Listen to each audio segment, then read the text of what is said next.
পরোটাটা দেখুন কতটা সফট হয়েছে, একেবারে তুলোর মতো তুলতুলে হয়েছে। নমস্কার বন্ধুরা, তিয়াশাস রেসিপিতে সকলকে স্বাগত জানাই। আজ আমি আপনাদের জন্য একটা পরোটার রেসিপি নিয়ে চলে এসেছি। আর আজকে আমি যেভাবে পরোটাটা বানিয়ে দেখাবো, এতে করে প্রত্যেকটা পরোটা হবে তুলোর মতো নরম তুলতুলে, সফট আর ফোলা ফোলা, আর খেতে হয় দারুণ টেস্টি। বানানো খুব সহজ। তো চলুন দেখে নেওয়া যাক এই পরোটা আমি কিভাবে বানাই। তো এই নরম তুলতুলে পরোটাটা বানানোর জন্য একটা বড় পাত্রে এই বাটির মাপ করে নিয়ে নিচ্ছি 3 বাটি ময়দা। আমি ময়দা দিয়ে তৈরি করছি। আপনারা চাইলে শুধু আটা কিংবা শুধু ময়দা বা আটা ময়দা একসঙ্গে মিশিয়েও করতে পারেন। এবার এই ময়দার মধ্যে দিয়ে দিচ্ছি স্বাদ মতো নুন, আর দিয়ে দিচ্ছি সাদা তেল। এখন নুন আর সাদা তেলটা দিয়ে ময়দার সঙ্গে ভালো করে ময়মটা দিয়ে নিচ্ছি। এইভাবে একটু ঘষে ঘষে ময়দার সঙ্গে তেলটাকে মাখিয়ে নিচ্ছি। তো দেখুন ময়দার সঙ্গে তেল আর নুনটাকে খুব ভালো করে মিশিয়ে নিয়েছি। এবার আমি এখানে বাটির মধ্যে নিয়েছি কুসুম গরম জল। এখন এই কুসুম গরম জলের মধ্যে দিয়ে দিচ্ছি 1 চামচ মতো চিনি, আর দিয়ে দিচ্ছি 1 চামচ পাউডার দুধ। এবার চিনি আর পাউডার দুধটা জলের সঙ্গে ভালো করে মিশিয়ে নিচ্ছি।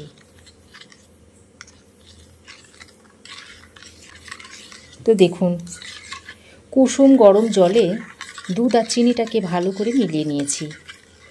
এবার আমি অল্প অল্প এই দুধটা দিয়ে ময়দার ডোটাকে তৈরি করে নিচ্ছি। তবে এই ডোটা তৈরি করতে যদি আপনাদের আরও দুধ বা জল লাগে, তাহলে আপনারা কুসুম গরম দুধ বা কুসুম গরম জলটা ব্যবহার করবেন।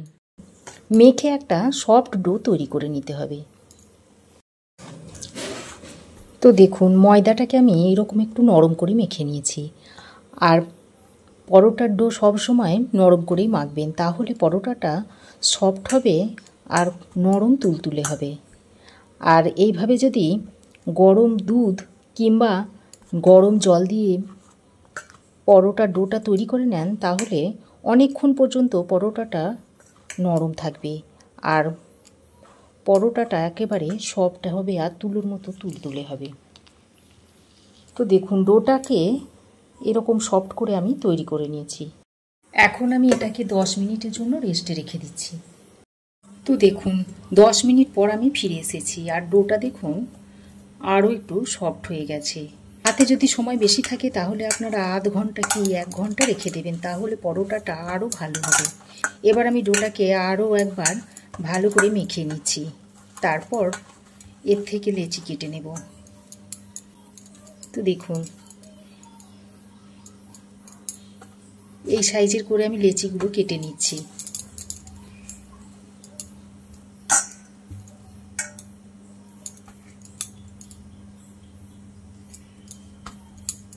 তো দেখুন মোট 5টা লেচি আমি তৈরি করে নিয়েছি। এবার এগুলোকে গোল গোল বলের শেপ দিয়ে নিচ্ছি।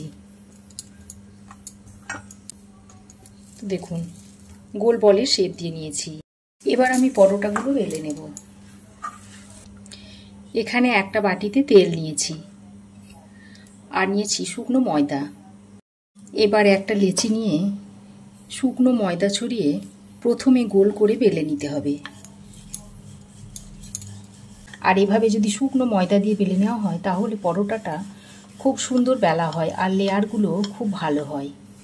যতটা পারা যায় পাতলা করে বেলে নিতে হবে।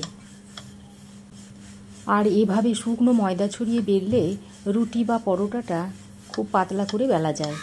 তো দেখুন একটা বড় রুটি আমি প্রথমে বেলে নিয়েছি। তারপর এই রুটির উপরে সাদা তেল দিয়ে দিচ্ছি। এইভাবে তেলটাকে হাতের সাহায্যে লাগিয়ে দিচ্ছি পুরো রুটিটার উপরে। তারপর উপর দিয়ে এইভাবে ময়দা ছড়িয়ে দিচ্ছি। এবার পরোটার ভাঁজটা দিয়ে নিচ্ছি। প্রথমে এইভাবে এক পিঠ দিয়ে দিলাম, তারপর আবার এদিকটাকে এইভাবে মুড়ে দিচ্ছি। তারপর এইভাবে করে 4 কোণা একটা শেপ দিয়ে নিলাম। এভাবে সবগুলোকে তৈরি করে নেব প্রথমে। তো দেখুন সব কটা লেচি দিয়ে আমি এরকম চৌকো শেপ দিয়ে নিয়েছি। এবার এর মধ্যে থেকে একটা নিয়ে পরোটার আকারে বেলে নিতে হবে।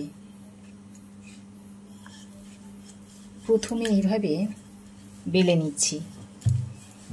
সাইডগুলোকেও খুব ভালো করে বেলে নিতে হবে, যেন সাইডগুলো মোটা থেকে যায় না, তাহলে পরোটাটা ভালো করে ভাজা হবে না। আর এইভাবে ময়দা ছড়িয়ে ছড়িয়ে পরোটাটাকে বেলে নিতে হবে, তাহলে পরোটাটা খুব সুন্দরভাবে বেলা যাবে। তো দেখুন পরোটাটা আমি এইভাবে বেলে নিয়েছি। তো এইভাবে সব পরোটাগুলোকে বেলে নেব। এবার আমি তাওয়াটাকে প্রথমে খুব ভালোভাবে গরম করে নিয়েছি, তারপর গ্যাসের ফ্লেমটাকে লো টু মিডিয়ামে করে দিয়েছি। এবার আমি বেলে নেওয়া পরোটাটা এর মধ্যে দিয়ে দিচ্ছি। প্রথমে পরোটাটা শুকনো অবস্থায় সেঁকে নেব, তারপর তেল দিয়ে ভেজে নেব। তো পরোটার এক পিঠ সেঁকা হয়ে গেলে এইভাবে উল্টে দিচ্ছি। আর দেখুন পরোটাটা তেল ছাড়াই দেখুন পরোটাটা কি সুন্দর ফুলে উঠছে। দেখুন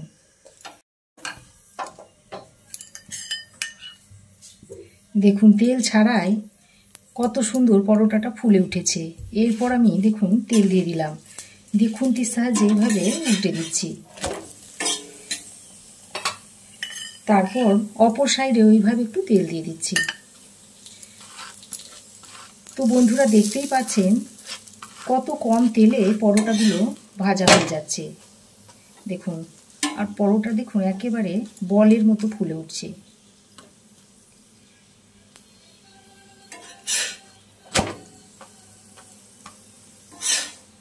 তো দেখুন পরোটা ভাজা হয়ে গেছে, আমি তুলে নিচ্ছি। একইভাবে সব পরোটাগুলোকে আমি ভেজে নেব। দেখুন প্রত্যেকটা পরোটা সুন্দরভাবে ফুলে উঠছে।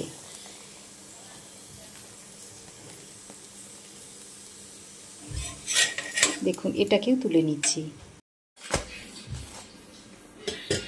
তো দেখুন সব পরোটা ভাজা হয়ে গেছে। আর পরোটা দেখুন কতটা নরম হয়েছে। আজ আমি পরোটাটা কষা মাংসের সঙ্গে সার্ভ করে দিয়েছি। তাহলে বন্ধুরা আপনারাও যদি এরকম নরম তুলতুলে পরোটা তৈরি করে নিতে চান তো এইভাবে তৈরি করে নিতে পারেন। আর এটা আপনারা খুব সহজেই বানিয়ে নিতে পারবেন।